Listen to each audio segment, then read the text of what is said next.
Inixlin Yolot, compañeros. Mi nombre es Jazmín Sánchez Pérez, licenciada en Ciencias Genómicas, especialista ritual en medicina tradicional indígena, y les quiero dar la bienvenida a este su canal, Herencias de una Chamana.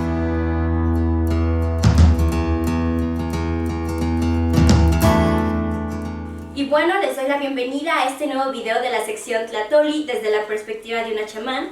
Y la noticia que inspiró este video es un poco ya vieja, tiene que ver con la ida de Yalitza Aparicio a Estados Unidos, pero también se le fueron añadiendo ciertas cosas, entre ellas la polémica que hay acerca de esta sirenita negra y cómo en la picardía mexicana se nos ocurre proponer a Yalitza Aparicio como posible actriz para este papel. Y con estas noticias hablaremos de un tema en particular que es la representación de algo, de alguien o de un grupo. Y bueno, este es desde la perspectiva de una chamán.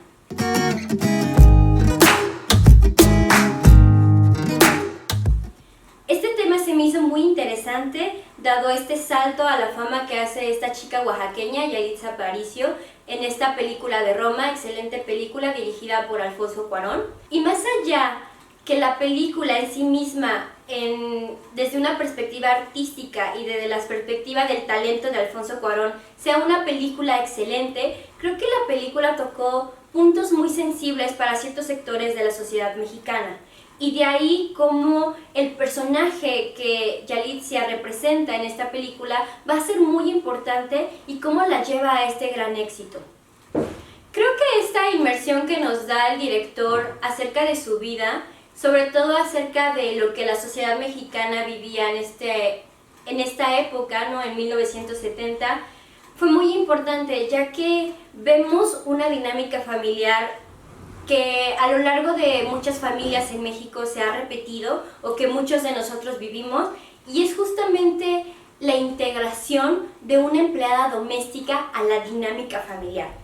Creo que muchos de nosotros podemos identificarnos con esta película, ya sea desde el punto de vista, desde los tres diferentes personajes que podemos ver en esta película, ¿no? Ya sea como la señora que contrata a la empleada, ya sea como la empleada doméstica en sí, o ya sea como los niños que crecimos con una empleada doméstica en las casas. Creo que esto es muy interesante porque es una dinámica más común de lo que creemos, y en ese sentido ¿realmente nos hemos puesto a pensar el papel que implica una empleada doméstica en un hogar? Esta película de Historias Cruzadas refleja muy bien el impacto que tiene una empleada doméstica en las familias de Estados Unidos, tanto así que a veces es esta empleada la que cría a los niños. Pero en México, ¿qué tanto le debemos a estas señoras que nos apoyan en nuestras casas, ¿no? Que nos apoyaron de niños y que fueron figuras cercanas en conforme fuimos creciendo, o incluso figuras de apoyo para los familiares que habitan ahí? Y entonces Roma nos da la oportunidad de ver de cerca, de vivir la experiencia de lo que sería la vida de una empleada doméstica. Y en ese sentido, el impacto a la sociedad mexicana fue muy grande. Y esto me hace pensar que realmente se le debe mucho a la empleada doméstica, se le debe cierto reconocimiento, o al menos que el espíritu de las empleadas domésticas demandaban que se les reconociera de cierta manera. Tanto así que su máxima representante, ¿no? Yalitza Aparicio, da un salto a la fama increíblemente grande, y no puedo decir que por su talento de actriz, ya que ella no tenía formación como actriz, ¿no? Entonces era algo que iba más allá del simple talento o la capacidad de actuar en una película. Y el tema que va a ser clave en este éxito de Yalitza Aparicio va a ser la representación. ¿A quién representaba Yalitza Aparicio, ¿no? ¿Y de qué tamaño fue esta representación? Y entonces, para entender esto, primero tenemos que entender a nivel chamánico qué es un representante.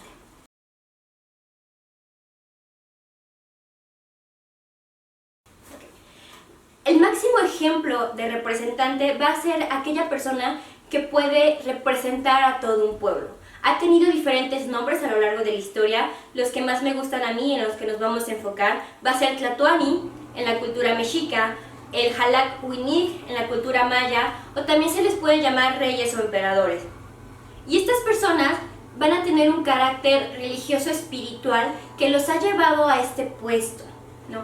En el caso de Tlatoani, Tlatoani significa el que puede hablar. Y esto le da una connotación muy especial, ya que todo el pueblo entendía que los tlatoanis eran los que tenían la palabra verdadera. Es decir, aquello que ellos decían era importante y se tenía que escuchar. Y en ese sentido, no cualquiera podía hablar en público, por ejemplo. ¿Cómo llegaba un tlatoani a ese puesto? Era muy difícil poder llegar a estos puestos. No era un puesto que se elegía, no era democrático y no era algo que por nacimiento te tocaba. Era algo que te lo tenías que ganar. Tenías que demostrar que tenías la capacidad de representar a toda esa civilización. Desde muy pequeños, a las familias de los nobles, a los hijos de los nobles, los entrenaban en una escuela especial para sacerdotes. Tenían un entrenamiento muy duro, una disciplina muy rígida y posiblemente llevaban una de las vidas más duras y más difíciles en todo el sector o en todo lo que fue la civilización mexica.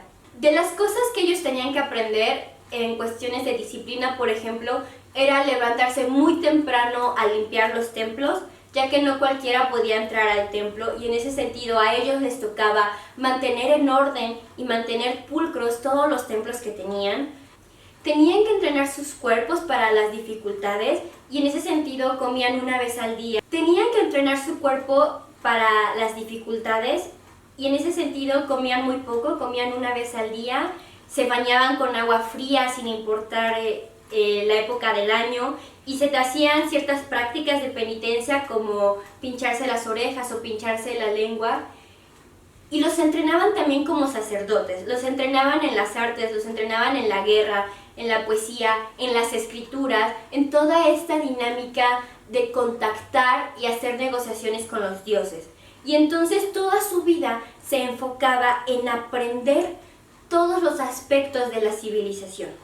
Ahora, no porque te entrenaras en esto conseguías ya el puesto de tlatoani. Muchos de ellos sí se convertían en sacerdotes y había pocos que pasaban las pruebas para poder ser tlatoani.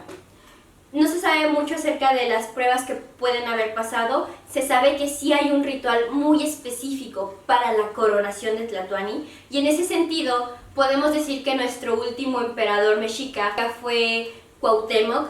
Sin embargo, a Cuauhtémoc no lo coronaron de esa manera y por lo tanto no es un tlatoani legítimo. El último tlatoani legítimo, con toda esta tradición y con todos los rituales indispensables para convertirte en rey, los llevó Moctezuma. Estas pruebas eran para saber si esta persona realmente podía representar a todo el pueblo. ¿Cómo podían saber si realmente podían representar a todo el pueblo? Si eran capaces de derrotar al dios regente del pueblo. En el caso de los mexicas tenía mucho que ver con Huitzilopochtli, pero dentro de los mexicas habitaban muchos dioses y Tlatoani tenía que ser capaz de poder darles espacio en su cuerpo a todas estas deidades. Por eso se les llamaba hombre dios, porque era más dios que hombre, en el sentido en que ninguna decisión que él tomara la podía hacer de su voluntad o para ganar algo él. No había un individuo dentro de ahí, había el Dios. Y solo por eso se le daba el permiso, o tenía el permiso de hablar por todo el pueblo. Porque fue capaz de pasar todas estas pruebas, porque fue entrenado para esto y porque venció a los dioses. Y entonces la perspectiva de un representante es muy diferente en la cosmovisión mesoamericana, en el chamanismo, porque un representante se lo tiene que ganar. Y así como se lo gana, lo puede perder. En el momento en el que tú, que ya representas a un dios, a una sociedad o a un sector poblacional, realizas una actividad que no la tomaste con base a esto que tú representas, tú puedes perder esa representación. Y al momento de que la pierdes, pierdes todo tu poder. ya que no es lo mismo decir yo realicé esta actividad yo como Jazmín, a yo realicé esta actividad yo como todo Morelos, o como toda la civilización mexica, o como todos los mexicanos. El poder te lo va a respaldar todos aquellos a los que representas, a los dioses que representas. Y entonces, ¿se gana o se elige a un representante? Siempre se tiene que ganar la representación. En nuestro mundo cotidiano pensamos que podemos elegir a nuestros representantes, pero eso no ha venido muy bien en ciertos países, entre ellos la democracia en México ha demostrado que no ha tenido los resultados que esperábamos. Pero, por ejemplo, en un contexto más sencillo, o por las dinámicas que implican, como lo es el cine, elegir un cast puede ser crítico a quién eliges para representar a qué personaje. Va a haber casos en que una película va a ser exitosa solo por un actor que hizo su papel bien. Es decir, solo por este actor que sí representaba a ese papel que muestra la película. Y en ese sentido, a todo el bagaje histórico-cultural que ese personaje en la película representa. Pienso que los que hacen los casts tienen que tener muy buen ojo, porque tan solo con ver un pedazo de actuación o incluso ver el contexto de la persona, ¿no? Lo que sería su trayectoria, ellos tienen que poder ver si esta persona va a ser capaz de sostener a todo aquello que se va a representar. Cuando no es así, es decir, cuando el actor no logra representar a todo eso, claramente la película no va a tener el impacto posiblemente que el director pensaba, o un impacto que realmente trascienda a las sociedades. ¿Qué pasa en el caso de Yalitza Aparicio en esta película? Creo que además de representar a Oaxaca por haber nacido ahí, Yalitza Aparicio sí logró representar con una pulcritud y con un gran poder a todas las empleadas domésticas de México. Por todo lo que dura la película, no había una actriz Yalitza Aparicio. Estaban ahí embebidas todas las empleadas domésticas de México. Y por eso nos volvimos locos, y por eso ver la película es entrar directamente en la memoria de Alfonso Cuarón, pero no solo en la memoria de él, en la memoria de todos los que nos pudimos reflejar en esa historia. Es decir, todos aquellos que vivimos algo similar. Y entonces no fue solo el trabajo de Yalitza Aparicio. Estaban ahí cientos y posiblemente miles de mujeres. Y es de ahí su gran éxito. No es poca cosa. No quiero demeritar su trabajo, porque ella tuvo que haber hecho un muy buen trabajo para poder ser una muy buena representante, pero claramente esta sensación de éxito fue porque logró tocar corazones, fue porque muchos nos vimos reflejados en ella, ¿no? En la empleada doméstica que estaba en nuestras casas o en las mamás que son empleadas domésticas, y ella logró hacerlo y por eso saltó a la fama. Por eso todo el mundo estaba encantado con Roma, más allá de la increíble película a nivel artístico que es. Y entonces, ¿qué pasa cuando ella decide irse a Estados Unidos? Es un movimiento preocupante porque en el momento en el que ella decide irse a Estados Unidos a estudiar inglés allá, creo que es un movimiento peligroso porque tú como empleada doméstica, cuando ves que aquella que te representaba, aquella en donde tú decías, pues es que somos iguales, ves que ella se va a Estados Unidos y creo que lo primero que vas a pensar es, bueno, es que entonces ya no es como yo, ¿no?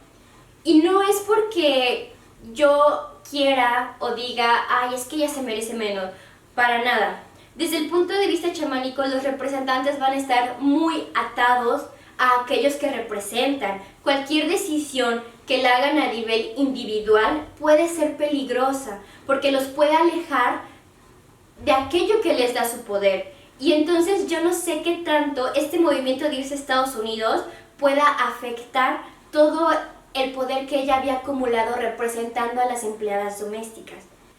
Que es el mismo caso que está pasando un poquito con la Sirenita Negra.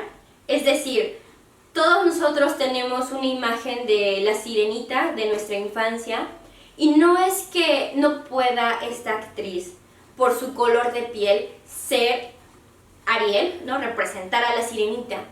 Pero ¿cuántos de nosotros vemos reflejados en la sirenita que está en nuestro corazón, en nuestra infancia?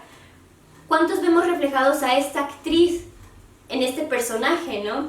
Y como no lo vemos reflejado, hay algo que te dice, pues no es la misma, ¿no? O sea, no es la misma. No por el color de piel, simplemente por el contexto y posiblemente cultural.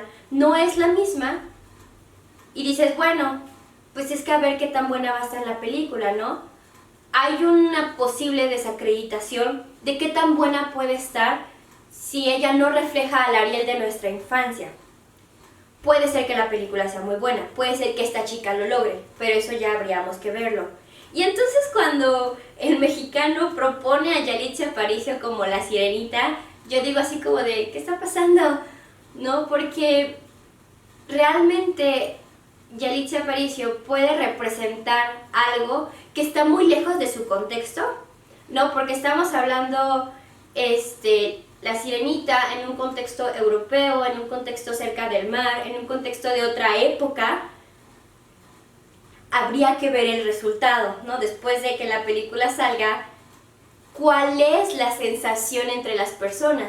Si la sensación es mala, es como de, no, pues no estuvo tan buena, pues no fue una buena representante. Si la sensación es de, no manches, sí estuvo buenísima la película, entonces la representación fue correcta. Y bueno, en conclusión, ser representante es muy difícil. Puedes perder la representación con una sola decisión que tomes de manera personal e individual. Habría que ver si Yalitza Aparicio pierde su fama en unos cuantos años o no. Posiblemente mantenga su representación. Yo veo que fue un movimiento muy peligroso el haberse ido a Estados Unidos. Sin embargo, puede ser que no lo haya perdido. Pero sí quiero terminar diciendo que aquellos que representan a cierto grupo, a cierto sector, tienen que tener mucho cuidado porque van a estar muy restringidos. Decía Freud en su libro Tótem y Tabú, los reyes son los esclavos del pueblo.